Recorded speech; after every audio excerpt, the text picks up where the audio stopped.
2024 ಮುಗೀತು. ಇನ್ನು 2025 ಆಗಮನ ಆಗಿದೆ.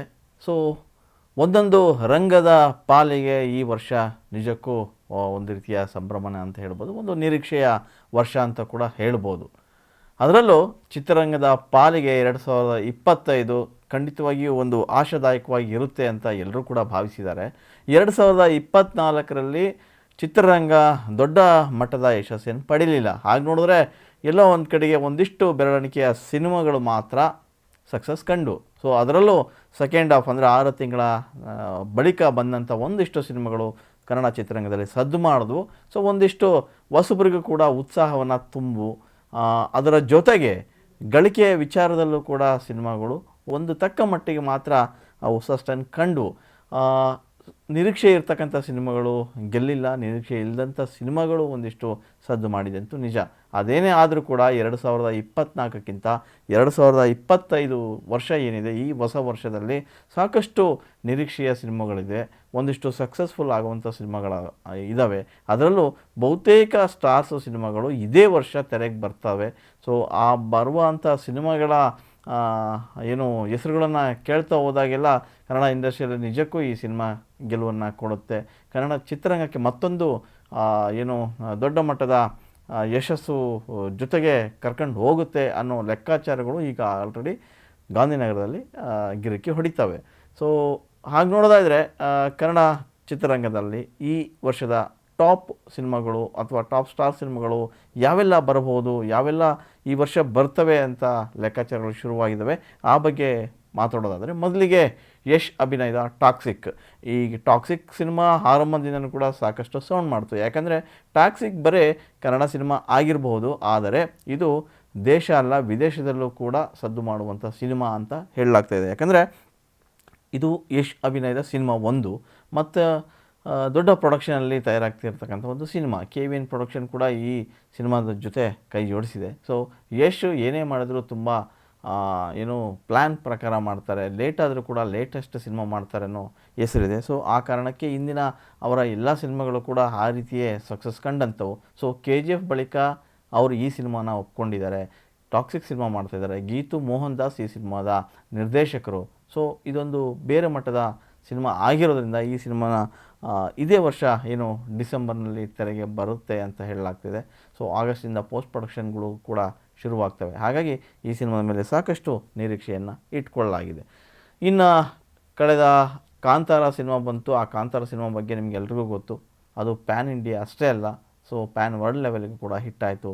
ರಾಷ್ಟ್ರ ಪ್ರಶಸ್ತಿ ಕೂಡ ಆ ಸಿನಿಮಾಗೆ ಬಂದೋಯಿತು. ರಿಷಬ್ ಶೆಟ್ಟಿಯವರು ಅಭಿನಯಿಸಿ ನಿರ್ದೇಶಿಸಿದ ಕಾಂತಾರ ಈಗ ಚಾಪ್ಟರ್ 1 ಕೂಡ ಇದೇ ವರ್ಷ ತೆರೆಗೆ ಬರ್ತಾಯಿದೆ. ಅಕ್ಟೋಬರ್ನಲ್ಲಿ ಈ ಸಿನಿಮಾ ರಿಲೀಸ್ ಆಗ್ತಾಯಿದೆ. ಸೊ ಒಂಬಾಳೆ ಪ್ರೊಡಕ್ಷನಲ್ಲಿ ಬರ್ತಾ ಇರ್ತಕ್ಕಂಥ ಈ ಸಿನಿಮಾ ದೊಡ್ಡ ಮಟ್ಟದ ನಿರೀಕ್ಷೆಯನ್ನಂತೂ ಈಗಾಗಲೇ ಹುಟ್ಟಿಸಿದೆ. ಯಾಕಂತಂದರೆ ಕಾಂತಾರ ಯಾವಾಗ ರಿಲೀಸ್ ಆಯಿತು ಅದು ಸೂಪರ್ ಡೂಪರ್ ಹಿಟ್ ಆಯಿತು. ಗಳಿಕೆ ವಿಚಾರದಲ್ಲಿರ್ಬೋದು, ಕಂಟೆಂಟ್ ವಿಚಾರದಲ್ಲಾಗಿರ್ಬೋದು ಈ ಸಿನಿಮಾ ಸೈ ಅನ್ಸ್ಕೊಳ್ತು. ಸೊ ನಮ್ಮ ಕನ್ನಡದ ಒಂದು ಸಿನಿಮಾ ದೊಡ್ಡ ಮಟ್ಟದ ಗೆಲುವನ್ನು ಪಡೆದಿದ್ದು ಒಂದು ಗ್ರೇಟ್ ಅಂತಲೇ ಹೇಳ್ಬೋದು. ಸೊ ಈ ವರ್ಷ ಈ ಕಾಂತಾರ ಚಾಪ್ಟರ್ 1 ತುಂಬ ದೊಡ್ಡ ಮಟ್ಟದ ನಿರೀಕ್ಷೆಯನ್ನು ಇಟ್ಟಿದೆ. ಇನ್ನು ಮತ್ತೊಂದು ಸಿನಿಮಾ ಬಗ್ಗೆ ಹೇಳೋದಾದರೆ ಅದು ದರ್ಶನ್ ಅಭಿನಯದ ಡೆವಿಲ್. ಸೊ ಡೆವಿಲ್ ಸಿನಿಮಾ ಈ ವರ್ಷ ಕೂಡ ರಿಲೀಸ್ ಆಗ್ತದೆ. ಸೊ ಈಗಾಗಲೇ ಅದಕ್ಕೆ ಡಬ್ಬಿಂಗ್ ಚಟುವಟಿಕೆಗಳು ಕೂಡ ನಡೆದಿವೆ. ಇನ್ನೊಂದಿಷ್ಟು ಶೂಟಿಂಗು ಬ್ಯಾಲೆನ್ಸ್ ಇದೆ, ಅದು ಕೂಡ ಶೂಟಿಂಗು ನಡೀತದೆ. ಸೊ ಅದೇನೇ ಇದ್ದರೂ ಕೂಡ ದರ್ಶನ್ ಅವರು ಒಂದು ಪ್ರಕರಣದಲ್ಲಿ ಕಳೆದ ವರ್ಷ ಜೈಲು ಶಿಕ್ಷಣ ಅನುಭವಿಸಿದರು, ಈಗ ಜಾಮೀನಿನ ಮೇಲೆ ಹೊರಗಡೆ ಇದ್ದಾರೆ. ಸೊ ಆ ನಿಟ್ಟಿನಲ್ಲಿ ಈಗ ಅವರು ಡೆವಿಲ್ ಸಿನಿಮಾನ ಪೂರ್ಣಗೊಳಿಸಿ ಇದೇ ವರ್ಷ ತೆರೆಗೆ ತರಲಿಕ್ಕೆ ಎಲ್ಲ ಪ್ರಯತ್ನ ಮಾಡ್ತಾರೆ. ಸೊ ಈ ಸಿನಿಮಾ ಕೂಡ ದೊಡ್ಡ ನಿರೀಕ್ಷೆ ನೋಡ್ತಿದೆ. ಯಾಕೆ ನಿರೀಕ್ಷೆ ಅಂತಂದರೆ, ಒಂದು ತುಂಬ ದೊಡ್ಡ ಸಕ್ಸಸ್ ಕಂಡಂಥ ಕಾಟೇರ ಸಿನಿಮಾ, ಆ ಕಾಟೇರ ನಂತರ ಬರ್ತಾ ಇರತಕ್ಕಂಥ ಡೆವಿಲ್ ಸಿನಿಮಾ.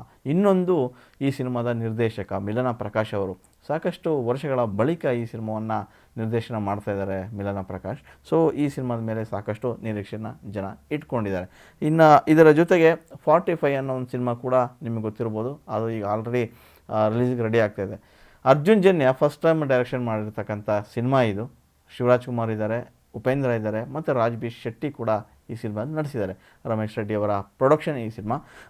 ಒಂದು ದೊಡ್ಡ ಮಟ್ಟದ ನಿರೀಕ್ಷೆ ಅಂತೂ ಈ ಸಿನಿಮಾದ ಮೇಲೆ ಇದೆ. ಯಾಕಂದರೆ ದೊಡ್ಡ ದೊಡ್ಡ ಸ್ಟಾರ್ಗಳು ಈ ಸಿನಿಮಾದಲ್ಲಿ ಇರೋದರಿಂದ, ಅಂದರೆ ಪ್ರೀತಿ ಅಂತ ಸಿನಿಮಾದಲ್ಲಿ ಶಿವಣ್ಣ ಮತ್ತು ಉಪೇಂದ್ರ ಅವರು ನಡೆಸಿದರು.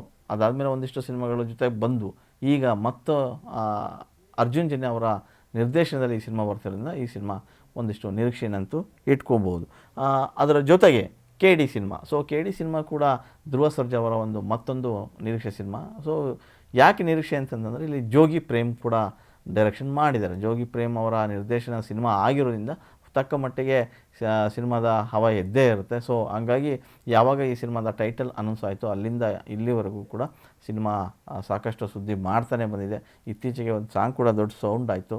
ಸೊ ಎಲ್ಲ ಅಂದುಕೊಂಡಂತೆ ನಡೆದರೆ ಇನ್ನು ಕೆಲವೇ ತಿಂಗಳಲ್ಲಿ ಈ ಸಿನಿಮಾ ಕೂಡ ರಿಲೀಸ್ ಆಗುತ್ತೆ. ಇದು ಕೂಡ ಒಂದಿಷ್ಟು ನಿರೀಕ್ಷೆಯನ್ನು ಹುಟ್ಟಿಸಿದೆ. ಇನ್ನು ಜೊತೆಗೆ ಹೇಳಬೇಕಂದ್ರೆ ಉತ್ತರಾಖಂಡ ಅಂತ ಒಂದು ಸಿನಿಮಾ ಇತ್ತು. ಈ ಸಿನಿಮಾದಲ್ಲಿ ಡಾಲಿ ಧನಂಜಯ್ ಇದ್ದಾರೆ. ಸೊ ಈ ಸಿನಿಮಾದ ಜೊತೆಗೆ ಶಿವಣ್ಣ ಕೂಡ ನಡೆಸ್ತಾ ಇದ್ದಾರೆ. ಸೊ ಇದು ಕೂಡ ಒಂದು ನಿರೀಕ್ಷೆ ಇರ್ತಕ್ಕಂಥ ಒಂದು ಸಿನಿಮಾ ಅಂತಲೇ ಹೇಳ್ಬೋದು. ಇದು ಕೂಡ ಇದೇ ವರ್ಷ ಬರ್ತದೆ. ಇನ್ನು ರಿಚರ್ಡ್ ಆಂಟೋನಿ ಸಿನಿಮಾ, ನೀವು ರಕ್ಷಿತ್ ಶೆಟ್ಟಿಯವರ ಸಪ್ತಸಾಗರದ ಆಚೆ ಎಲ್ಲೋ ಲಾಸ್ಟ್ ಇಯರ್ ಬಂದಿತ್ತು. ಸೊ ಎ ಸೈಡು ಮತ್ತು ಬಿ ಸೈಡ್ ಎಲ್ಲೂ ಕೂಡ ದೊಡ್ಡ ಹಿಟ್ಟನ್ನು ಕಂಡುಕೊಂಡಿತ್ತು. ಸೊ ಈಗ ಈ ಸಿನಿಮಾನ ಅವರೇ ಮಾಡ್ತಾ ಇರೋದ್ರಿಂದ ಒಂದು ನಿರೀಕ್ಷೆ ಅಂತೂ ಈ ಸಿನಿಮಾದ ಮೇಲೆ ಇದೆ. ಇದರ ಜೊತೆಗೆ ಈಗ ಗಣೇಶ್ ಮತ್ತು ರಮೇಶ್ ಅರವಿಂದ್ ಇಬ್ಬರೂ ಸೇರಿ ಒಂದು ಸಿನಿಮಾ ಮಾಡ್ತಾ ಇದ್ದಾರೆ. ಸೊ ಆ ಸಿನಿಮಾ ಬಗ್ಗೆ ಕೂಡ ಎಲ್ಲ ಕಡೆ ಒಂದಿಷ್ಟು ಕುತೂಹಲ ಅಂತೂ ಇದ್ದೇ ಇರುತ್ತೆ. ಯಾಕಂದರೆ ಇಬ್ಬರು ಕೂಡ ತ್ಯಾಗಿ ಪ್ರೇಮಿಗಳು. ಸೊ ಇಬ್ಬರು ಸಿನಿಮಾಗಳನ್ನು ನೋಡ್ಕೊಂಬಂದವರಿಗೆ ಈ ಸಿನಿಮಾ ಕೂಡ ಒಂದು ನಿರೀಕ್ಷೆನಂತ ಹುಟ್ಟಿಸಿದೆ ಅಂತಲೇ ಹೇಳ್ಬೋದು. ಜೊತೆಗೆ ಹೊಸಬರು ಕೂಡ ಈ ವರ್ಷ ಹೊಸ ಪ್ರಯತ್ನಕ್ಕೆ ಬಂದಿದ್ದಾರೆ. ಅಂದರೆ ಡೇರ್ ಡೆವಿಲ್ ಮುಸ್ತಫಾ ಸಿನಿಮಾ ಮಾಡಿದಾಗಂಥ ಒಂದು ಟೀಮ್ ಕೂಡ ಈ ಸಿನಿಮಾನ ಮಾಡ್ತಾ ಇದೆ ಈ ವರ್ಷ. ಅದು ಕೂಡ ರೆಡಿ ಆಗ್ತಾಯಿದೆ. ಇನ್ನು ದುನಿಯಾ ವಿಜಯ್ ಅವರು ಏನು ನಿರ್ದೇಶನ ಮಾಡ್ತಿರ್ತಕ್ಕಂಥ ಸಿಟಿ ಲೈಟ್ಸ್ ಅಂತ ಒಂದು ಸಿನಿಮಾದಲ್ಲೂ ಕೂಡ ವಿನಯ್ ರಾಜ್ಕುಮಾರ್ ಇದ್ದಾರೆ.